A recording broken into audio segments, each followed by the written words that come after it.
ശ്രീരാമ രാമ രാമ ശ്രീരാമചന്ദ്ര ജയ ശ്രീരാമ രാമ രാമ ശ്രീരാമഭദ്ര ജയ.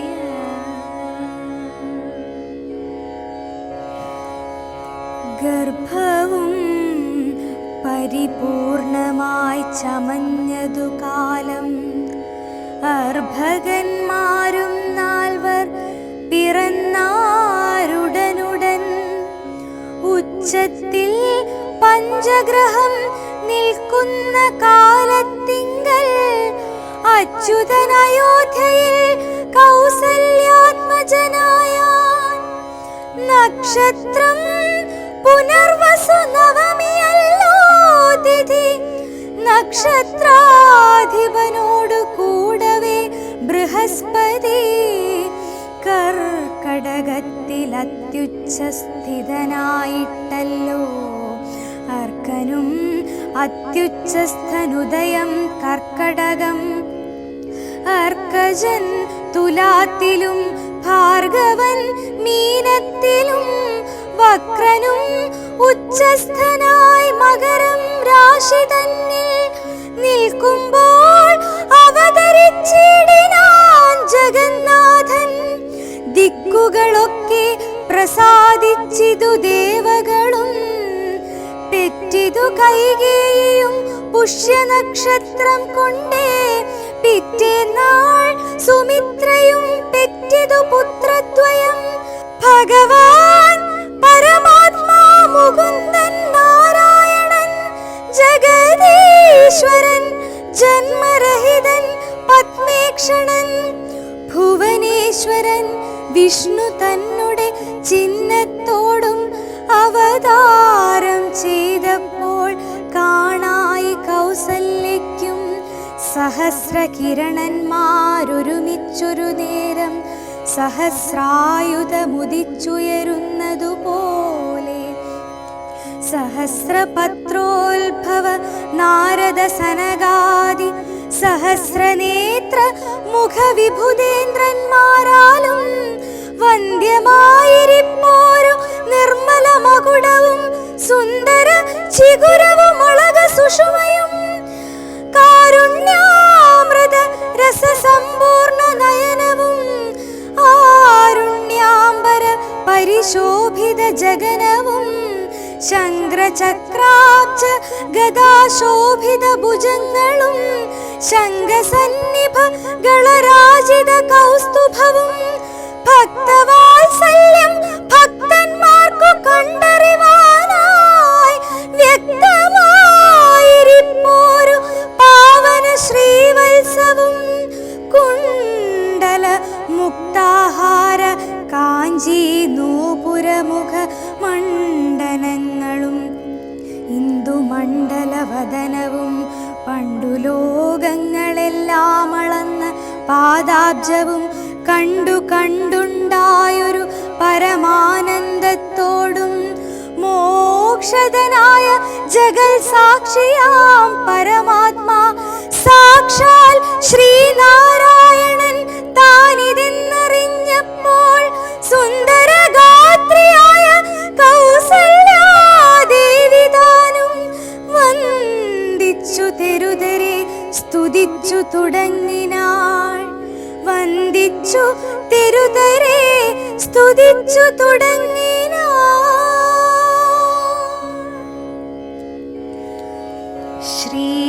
ശ്രീരാമ രാമ രാമ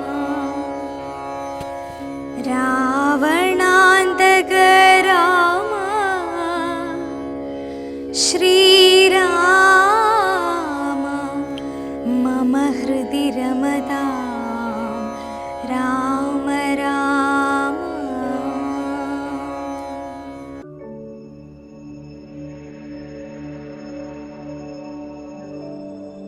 ഓം ശാന്തി.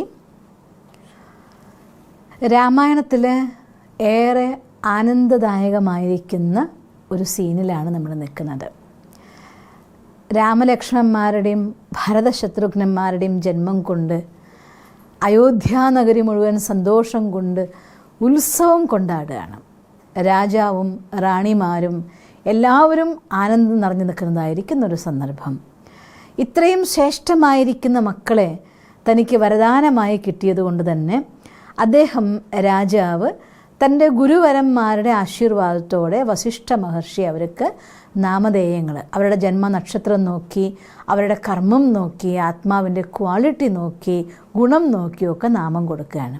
അപ്പോൾ ഒന്നാമത്തെ പുത്രൻ, മൂത്ത പുത്രന് എല്ലാ ഗുണങ്ങൾ കൊണ്ടും നിറഞ്ഞ ഭഗവാന്റെ തന്നെ അവതാരം എന്ന ഭാവത്തോടു കൂടി തന്നെയാണ് രാമൻ എന്ന് പേര് കൊടുക്കുന്നത്. വാസ്തവത്തിൽ രാമൻ എന്ന് വെച്ചാൽ അർത്ഥം വിവേകം എന്നാണ്. വിവേകത്തിൻ്റെ ഒരു പ്രതീകം തന്നെയായിരുന്നു ശ്രീരാമചന്ദ്ര പ്രഭു.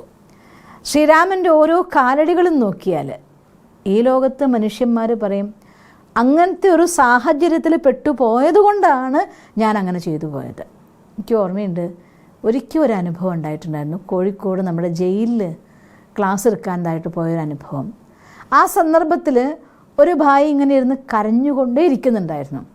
അത്രയും വിഷമിക്കുന്നത് കണ്ടതുകൊണ്ട് അവർക്ക് വിവരങ്ങൾ ഞാൻ ചോദിച്ചറിഞ്ഞ് അന്വേഷിച്ച സമയത്ത് ഒരുപാട് നല്ല സംസ്കാരവും ക്വാളിറ്റിക്കുള്ള ഒരാളായിരുന്നു.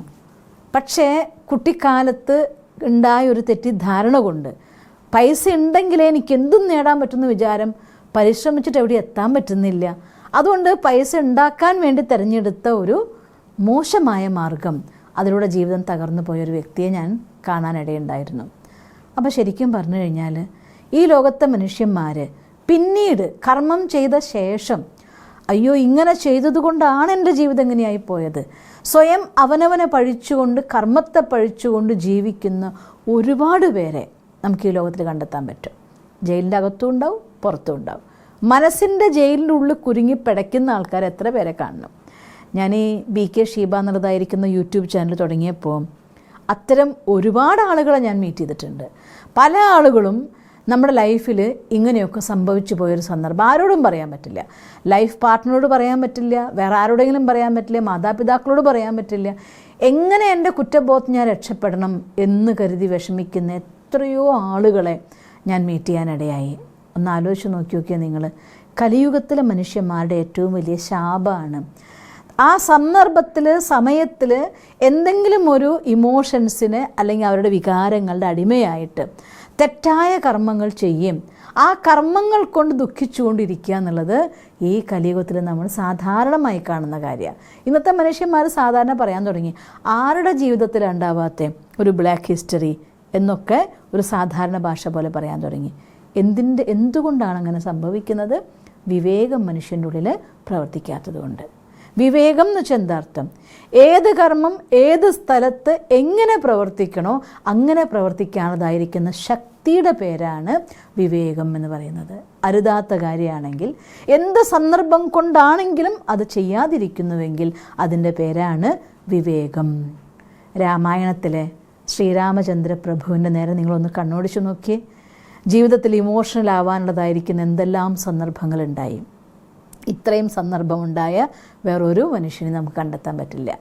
സ്വന്തം അമ്മ തന്നെ, അമ്മ എന്ന് സ്നേഹിച്ച ആൾ തന്നെ പറ്റിച്ചുകൊണ്ട് പറഞ്ഞേക്കാണ് കാട്ടിലേക്ക്. പറയുന്നത് 3 അമ്മമാരിൽ, കൗസല്യ, കൈകേയി, സുമിത്ര, ഈ 3 അമ്മമാരിലും വെച്ച് രാമന് ഏറ്റവും കൂടുതൽ സ്നേഹം കൈകേയിനും കൈകേയിക്ക് ഏറ്റവും കൂടുതൽ സ്നേഹം രാമനോടുമായിരുന്നു എന്നല്ലേ രാമായണ കഥ തന്നെ പറയുന്നില്ലേ. ആ അമ്മ തന്നെയാണ് തൻ്റെ അച്ഛൻ്റെ അടുത്ത് സ്വാധീനം ചെലുത്തിക്കൊണ്ട് കാട്ടിലേക്ക് പറഞ്ഞേക്കണം. രാമനെ കാട്ടിലേക്ക് പറഞ്ഞേക്കുന്നു. ഓക്കെ, രാമൻ്റെ കൂടെ സീതേനെയും വെറുതെ വിട്ടില്ലല്ലോ. രാമൻ മാത്രമല്ല, സീതയും പോകണം. പറയുന്നുണ്ട് ആ മരവുരി കൊടുക്കുന്ന സന്ദർഭത്തിൽ രാമൻ ആഭരണങ്ങളൊക്കെ ഊരി കൊടുത്തുകൊണ്ട് സീതയ്ക്ക് മരവുരി കൊടുക്കുമ്പോൾ ചോദിച്ചു പോകുന്നുണ്ട്, ദുഷ്ട നീ എന്തിനാണ് സീതയ്ക്ക് കൊടുക്കുന്ന? രാമൻ നേരല്ലേ നിനക്ക് ദോഷമുള്ളൂ, പിന്നെ എന്തിനു സീതേനെ എന്ന് ചോദിക്കുന്നുണ്ട്. അങ്ങനെ പോലും പെരുമാറുന്നതായിരിക്കുന്ന കൈകേയിരെടുത്തും ഒരു വിധത്തിലെങ്കിലും ഏതെങ്കിലും രീതിയിലുള്ളതായിരിക്കുന്ന അപ്രീതിയോ അല്ലെങ്കിൽ വൈരാഗ്യമോ വെറുപ്പോ രാമൻ്റെ കർമ്മത്തിലോ വാക്കിലോ നോക്കിലോ ഉണ്ടായിരുന്നില്ല. അതേ സ്നേഹത്തോടെ അതേ ആദരവോടെ യാത്ര ചോദിച്ച് കാല് തൊട്ട് വണങ്ങിയായിരുന്നു രാമൻ്റെ യാത്ര. സന്ദർഭം കൊണ്ട് തെറ്റിലേക്ക് വഴുതി വീഴാത്ത ആത്മാവ്. കാട്ടിൽ പോയി എന്തെല്ലാം അസുരന്മാരുടെ യുദ്ധം നേരിടേണ്ടി വന്നു, എന്തെല്ലാം കഷ്ടപ്പാടുകൾ സഹിച്ചു. അവസാനം സ്വന്തം പത്നിയെ തട്ടിക്കൊണ്ടു പോകുന്നൊരവസ്ഥ വരെ രാമൻ നേടിയിട്ടു. എന്നിട്ടും രാമൻ തൻ്റെ ധർമ്മം വിട്ട് ഒരു സ്റ്റെപ്പ് പോലും വയ്ക്കില്ല. ഞാൻ രാമായണം വായിക്കുമ്പോൾ പലപ്പോഴും ചിന്തിക്കാറുണ്ട്, ഹനുമാൻ കടൽ ചാടിക്കൊണ്ട് ലങ്കയിൽ പോവുകയും ലങ്കയെ മുഴുവൻ കത്തിച്ചിട്ട് തിരിച്ചു വന്നു, രാമനുള്ള സന്ദേശം കൊണ്ടുവന്നു, ഞാൻ സീതാദേവിയെ കണ്ടുവന്നു. ഞാൻ ചിന്തിക്കാറുണ്ട്, ശ്രീരാമചന്ദ്രൻ്റെ ഇത്രയും ശക്തനായിരിക്കുന്ന ഒരു സേനാനി, ഹനുമാൻ എത്രയും വലുതാവാനും ചെറുതാവാനും കഴിയുന്ന ആളല്ലേ. ഒന്ന് വലുതായി നിന്നിട്ട് കൈ വലുതാക്കിയിട്ട് അമ്മ എൻ്റെ കയ്യിൽ കയറുന്നോളാം, രാമൻ തൊടണ്ട, ഹനുമാൻ സീതയ്ക്ക് കയറുന്ന കൊണ്ട് തിരിച്ചു വരാമായിരുന്നല്ലോ. എന്നിട്ട് എന്തേ ചെയ്തില്ല? കാരണം മര്യാദയില്ലാത്തൊരു കർമ്മവും ചെയ്യാൻ രാമൻ പ്രേരിപ്പിക്കില്ലായിരുന്നു. പിന്നെ വേറൊരു രഹസ്യമുണ്ട് കേട്ടോ, പരമാത്മരാമനും കൂടിയല്ലേ രാമൻ. ഏത് രീതിയിലാണ് തിന്മയെ ഇല്ലാണ്ടാക്കേണ്ടത്, എത്ര അളവ് വരെ തിന്മേനെ ഇല്ലാണ്ടാക്കണം, ആ കർമ്മം കൃത്യമായി ചെയ്യത്തക്ക രീതിയിലുള്ളതായിരിക്കുന്ന ക്ഷമയും ധൈര്യവുമുള്ള ആളായിരുന്നു രാമൻ. അല്ലെങ്കിൽ ഹനുമാനോട് പറഞ്ഞാൽ മതിയായിരുന്നല്ലോ, നീ എന്നെ തോളത്തിരുത്തിയൊന്ന് പറഞ്ഞു കൊണ്ടുപോയി ഞാൻ സീതയെ കൊണ്ടുവരാം. കുറുക്കു വഴികളിലൂടെയല്ല, ലക്ഷ്യബോധമുണ്ട്. രാമൻ എന്നതായിരിക്കുന്ന അവതാരത്തിനൊരു ലക്ഷ്യമുണ്ടായിരുന്നു, രാവണൻ്റെ അന്ത്യം. അതിനു വേണ്ടിക്കൊണ്ട് ഏത് അറ്റം വരെ ത്യാഗം ചെയ്യാനും സഹിക്കാനുമുള്ള ശക്തി ശ്രീരാമനുണ്ടായിരുന്നു. അതുകൊണ്ടാണ് ശ്രീരാമനെ വിവേകത്തിൻ്റെ പ്രതീകമെന്ന് പറയുന്നത്. നമ്മൾ വേറൊരു സന്ദർഭം കാണാം. വനവാസത്തിലേക്ക് ശ്രീരാമനെ പറഞ്ഞയച്ച ശേഷം വീണ്ടും രാജ്യത്തുനിന്ന് സൈന്യവും അതുപോലെ രാജാവും വരുന്നതിൻ്റെ പൊടിപടലങ്ങൾ ഉയർന്നത് ലക്ഷ്മണൻ കണ്ടപ്പോൾ വികാര വിക്ഷോഭത്തോടു കൂടി ലക്ഷ്മണൻ പറയുകയാണ്, അമ്മ നമ്മളെ നാട്ടിൽ നിന്ന് ഓടിപ്പിച്ചു, ഇനിയിപ്പോൾ ഇവിടെ നിന്നും ഓടിപ്പിക്കാൻ വേണ്ടി വരുമായിരിക്കും ഭരതൻ, ഒറ്റ അസ്ത്രം കൊണ്ട് ഞാൻ ആ പണി കഴിക്കും അവൻ്റെ എന്ന് പറയുകയാണ്. അപ്പോൾ രാമൻ പറയും, എന്തുകൊണ്ട് വരുന്നു നിനക്കറിയില്ലല്ലോ, നീ താഴെ ഇറങ്ങുക, ചെയ്യാൻ പാടില്ല, ക്ഷമിക്കുക, അടുത്തെത്തട്ടെ, മനസ്സിലാക്കാം. പലപ്പോഴും ഇമോഷണലി ചാർജ്ഡ് ആവുന്ന മനുഷ്യന്മാർ അവരുടെ തീരുമാനങ്ങൾ അങ്ങനെയായിരിക്കും. ഇവർക്ക് ഏറ്റവും നല്ലത് ചെയ്യാൻ വേണ്ടിയായിരിക്കും വല്ലതും പറയുന്നുണ്ടാവുക, ചെയ്യുന്നുണ്ടാവുക, അതല്ലെങ്കിൽ അവരുടെ മനസ്സിൽ അങ്ങനെയായിരിക്കും ഉണ്ടാവുക.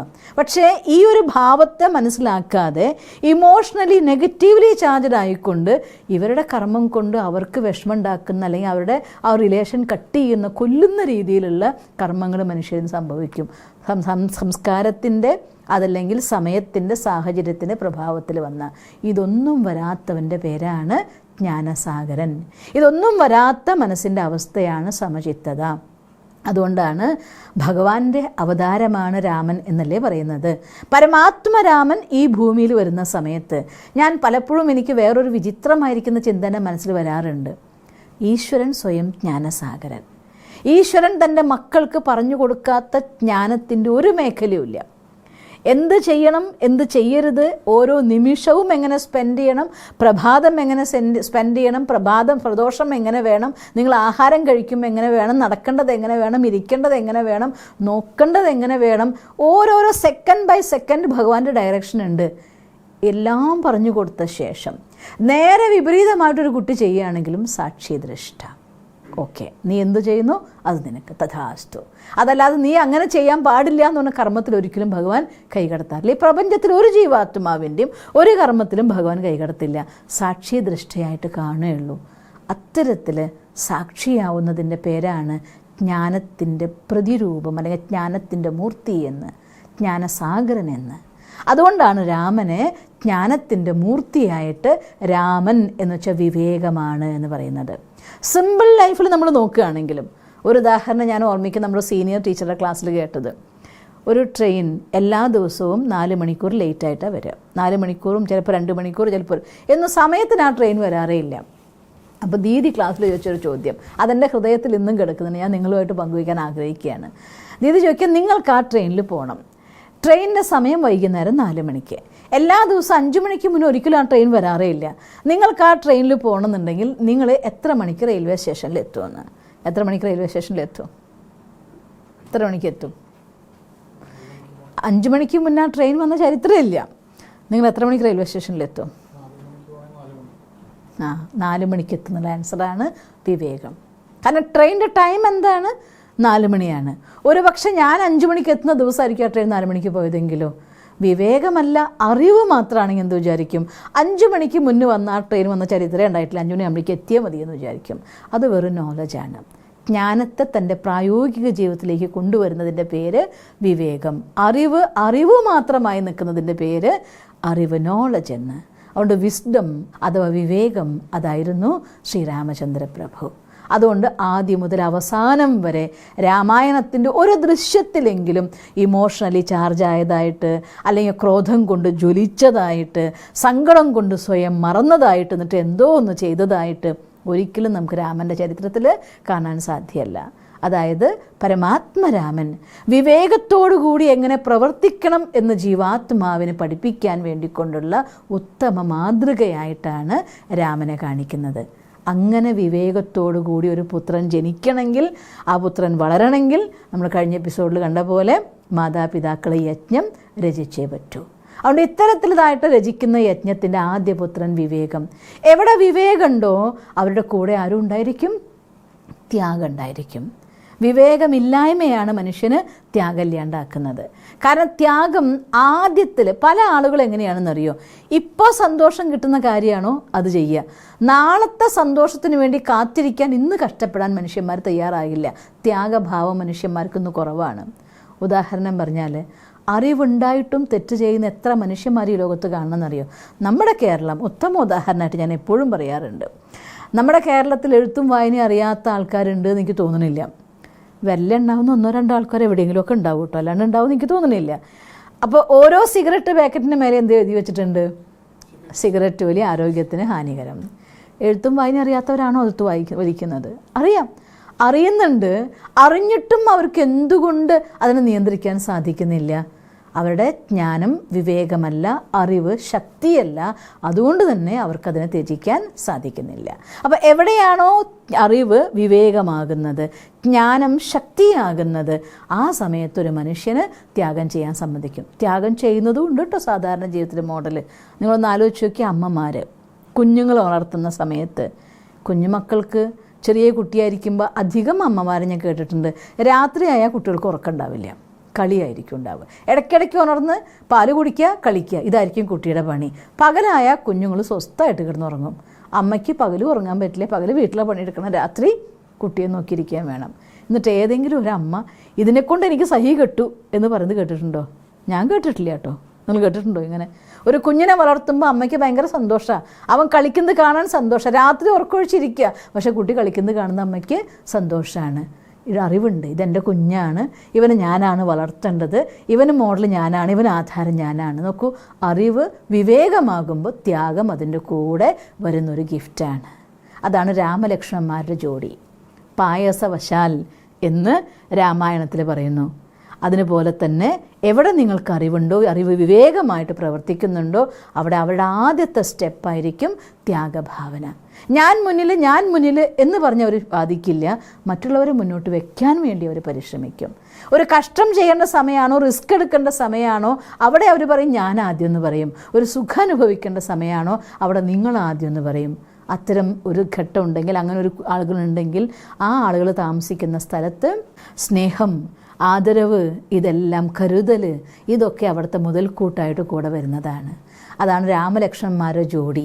അവസാനം വരെ രാവണനെ വധിച്ച് വിഭീഷണനെ ചക്രവർത്തിയാക്കി തീരും വരെയും, തിരിച്ച് അയോധ്യയിൽ വന്നിട്ട് പട്ടാഭിഷേകം നടത്തുന്ന സമയം വരെയും ആ ജോഡി പിരിഞ്ഞിട്ടില്ല. അന്തിമം വരെയും, അവതാരത്തിൻ്റെ അവസാന നിമിഷം വരെയും ആ ജോഡി പിരിഞ്ഞിട്ടേ ഇല്ല.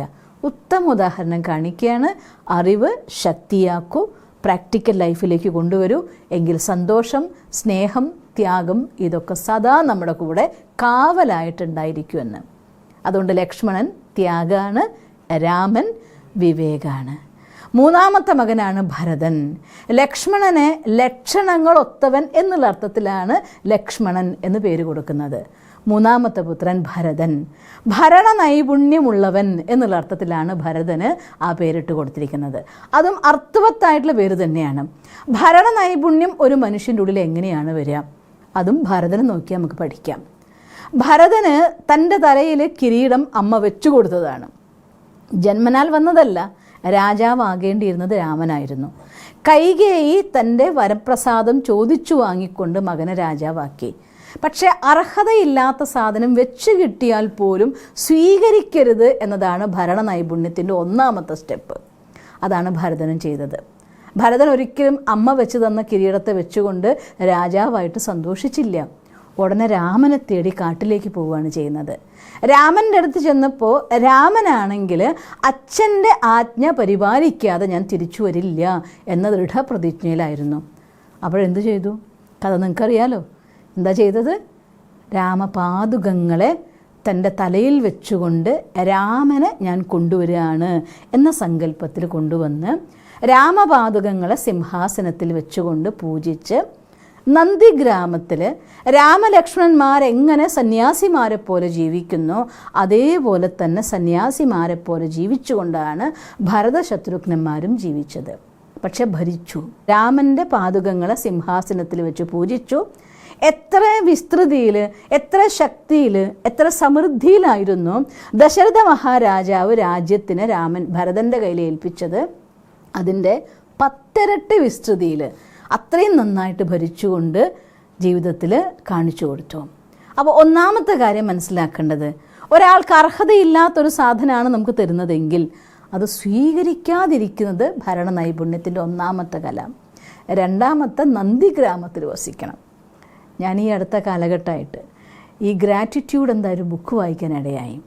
ഗ്രാറ്റിറ്റ്യൂഡ്, നന്ദി പറയുക എന്നുള്ളത് ഈശ്വരനെപ്പോലും നിങ്ങളോട് ബന്ധിപ്പിക്കാനുള്ളതായിരിക്കുന്ന ഒന്നാമത്തെ വിദ്യയാണ്.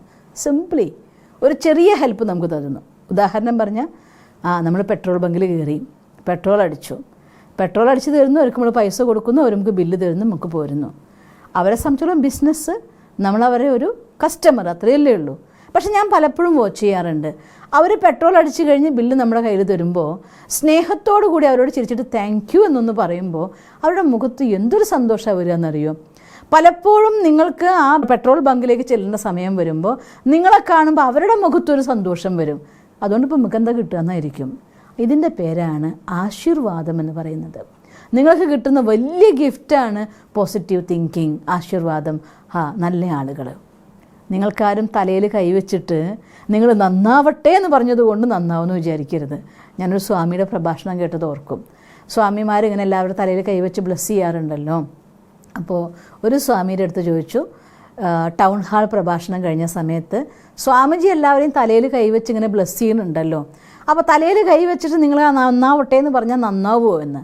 അപ്പോൾ സ്വാമി തിരിച്ച് കളിയാക്കിക്കൊണ്ട് ചോദിച്ചു, അങ്ങനെ നന്നാവുകയാണെങ്കിൽ ഉണ്ടല്ലോ ഞാൻ എൻ്റെ കൈ എൻ്റെ തലയിൽ നിന്ന് എടുക്കുകയില്ലായിരുന്നു എന്ന്. അപ്പോൾ ഒരാൾ നിങ്ങളുടെ അടുത്ത് വെറുതെ ഒരു വാക്ക് പറയുന്നതല്ല ബ്ലെസ്സിങ് എന്ന് പറയുന്നത്. യഥാർത്ഥ ബ്ലെസ്സിങ് ഹൃദയത്തിൽ നിന്നുള്ളതായിരിക്കുന്ന ശുഭഭാവനയാണ്. അപ്പോൾ നിങ്ങളുടെ കർമ്മം കൊണ്ട് നമുക്ക് കിട്ടുന്ന കൊച്ചു കൊച്ചു കാര്യങ്ങൾക്ക് പോലും ഈ പ്രകൃതി പഞ്ചതത്വങ്ങൾ യാതൊരു ഫീസും ഈടാക്കാണ്ടല്ലേ നമുക്ക് വായു തരുന്നത്, വെള്ളം തരുന്നത്, നടക്കാൻ വേണ്ടി ഭൂമി നമുക്ക് നിന്ന് തരുന്നത്, അഗ്നി നമുക്ക് വേണ്ടി ആഹാരം പാചകം ചെയ്യാനുള്ള സേവനം ചെയ്യുന്നത്, ആകാശതത്വം നമുക്ക് വേണ്ടി കുട പിടിക്കുന്നത്. എന്തെങ്കിലും നിങ്ങൾ നന്ദി പറയാറുണ്ടോ? അതിനോടൊന്ന് നന്ദി പറഞ്ഞു നോക്കൂ. എന്ത് സുഖം നമ്മൾ അനുഭവിക്കും. നമുക്ക് വേണ്ടി കുട പിടിച്ച ആകാശതത്വത്തിനോടും താങ്ങി നിർത്തുന്ന അമ്മയെപ്പോലെ ഭൂമിയോടും നമുക്ക് വേണ്ടി ചൂട് തരുന്ന ആഹാരം പാചകം ചെയ്യുന്ന നമ്മുടെ സഹോദരനായിട്ടുള്ള അഗ്നിയോടും ഓരോ തത്വത്തോടും നന്ദി പറഞ്ഞു നോക്കൂ. ആരോഗ്യം നന്നായി കൂടാൻ തുടങ്ങും. അതുപോലെ നന്ദിയോടെ ജീവിക്കാൻ തുടങ്ങിയ ജീവിതം സുഖാവും. എവിടെയാണോ ഭരതൻ അവിടെ ആരും ഉണ്ടാവുമായിരുന്നു? ശത്രുഘ്നൻ. ശത്രുഘ്നൻ എന്നുള്ള വാക്കിനർത്ഥം ശത്രുതയെ ഹനിച്ചവൻ എന്നാണ് അർത്ഥം. നിങ്ങളെപ്പോഴും എല്ലാവരോടും നന്ദിയുള്ളവരായിട്ട് സ്നേഹത്തോടെ വിനയത്തോടെ നന്ദിയോടെ ജീവിക്കുമെങ്കിൽ നിങ്ങളോട് ശത്രുത പുലർത്താൻ ആർക്കെങ്കിലും സാധിക്കുമോ? ഈവൻ ശത്രുതയുള്ള ആളാന്ന് തന്നെ വിചാരിച്ചോളൂ. നിങ്ങളുടെ നന്മയിൽ അസൂയ, അതുകൊണ്ടാവുമല്ലോ ശത്രുതയ്ക്കൊരു കാരണം. അസൂയുള്ളവരാന്ന് തന്നെ വിചാരിച്ചോളൂ. പക്ഷെ എൻ്റെ അനുഭവം എന്നെ പഠിപ്പിച്ചത്, അസൂയുള്ളവർക്കും നിങ്ങൾ ഒത്തുചേർന്ന് പ്രവർത്തിക്കുമ്പോൾ നിങ്ങളുടെ കൂടെ കോപ്പറേറ്റ് ചെയ്യാൻ പറ്റാതിരിക്കുന്നൊരവസ്ഥ അവരുള്ളിൽ സംജാതാവും. ആ ഒരു പോസിറ്റിവിറ്റി തൽക്കാലത്തേക്കെങ്കിലും അവരുടെ തിന്മയെ വധിക്കാൻ നിങ്ങൾക്ക് സാധിക്കും. സദാകാലത്തേക്ക് പതുക്കെ പതുക്കെ ഇല്ലാണ്ടാക്കാൻ പറ്റും. അപ്പം അതുകൊണ്ട് ശത്രുതയെ ഹനിക്കുന്നവൻ ശത്രുഘ്നൻ. അതുകൊണ്ട് എപ്പോഴാണോ ജീവിതത്തിനെ യജ്ഞമാക്കുന്നത്, കഠിനാധ്വാനം എന്നതായിരിക്കുന്ന പരിശ്രമത്തിലൂടെ സന്തോഷം എന്ന പായസം കഴിക്കുന്നത്, ജീവിതത്തിൽ വരപ്രസാദമായിക്കൊണ്ട് ഈ 4 ഗുണങ്ങൾ വിവേകം, ത്യാഗം, ഭരണ നൈപുണ്യം അഥവാ സമർപ്പണം, ഒപ്പം ശത്രുതയെ ഹനിക്കുന്ന സ്നേഹഭാവന, ഇതൊക്കെ നിങ്ങൾക്ക് കിട്ടുന്ന വരദാനമായിട്ട് വരും. ഇതാണ് യജ്ഞപ്രസാദമായി ദശരഥ മഹാരാജാവിന് ലഭിച്ചു എന്ന് പറയുന്നതായിരിക്കുന്ന 4 പുത്രന്മാർ. ഈ 4 പുത്രന്മാരുടെ പഠനത്തോടുകൂടി രാമായണത്തിൻ്റെ ചാപ്റ്റർ വേറൊരു വശത്തേക്ക് മറയാനൊരു ടേണിംഗ് പോയിൻ്റ് ആവുകയാണ്. അത് നമുക്ക് നാളെ അടുത്ത എപ്പിസോഡിൽ നമുക്ക് കാണാം. ഓം ശാന്തി.